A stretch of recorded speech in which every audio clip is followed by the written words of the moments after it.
ফাঁদ পেতে কুমারকে ধরে রামধোলাই দিয়ে পুলিশের হাতে তুলে দিল রূপা। হ্যাঁ বন্ধুরা, আমরা এমনটাই দেখতে পাবো অনুরাগের ছোঁয়া ধারাবাহিকের আগামী পর্বগুলোতে।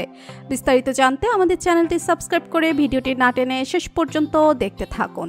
অনুরাগের ছোঁয়া ধারাবাহিকের আগামী পর্বে দেখা যাবে সবাই ভাবে রূপা পালিয়ে গেছে, কিন্তু রূপা রুদ্রমূর্তিতে কুমারের সামনে দাঁড়ায় এবং কুমারকে বলে যে কুমারকে শাস্তি না দিয়ে রূপা পালায় না।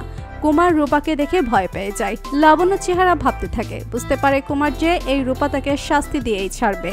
এই রূপা ভয় পেয়ে পালিয়ে যাওয়ার মেয়ে নয়। অন্যদিকে দীপা সূর্য পুলিশকে ইনফর্ম করে, পুলিশ এসে পুরো বাড়ি ঘেরাও করে এবং পুলিশ বাড়ির মধ্যে ঢুকে আসে।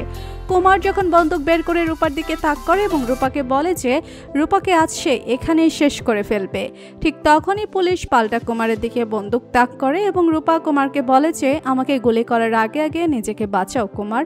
পেছন দিকে তাকিয়ে দেখো, তোমাকে ঘেরাও করে আছে পুলিশ, তুমি আর পালিয়ে যেতে পারবে না, তুমি আজ এখানেই শেষ কুমার। পেছনে তাকিয়ে কুমার পুলিশ দেখে ভয় পেয়ে যায়, বুঝতে পারে যে সে ধরা পড়ে গেছে। তবে পালানোর চেষ্টা করা মাত্রই কুমারের দিকে গুলি করে পুলিশ এবং পায়ে গুলি খেয়ে কুমার মাটিতে লুটিয়ে পড়ে। তো বন্ধুরা, তোমরা এটা চাও তো যে এভাবেই যেন রূপার ক্ষতি করার আগেই পুলিশ কুমারকে অ্যারেস্ট করে? কমেন্ট করে জানিয়ে দাও তোমাদের মতামত।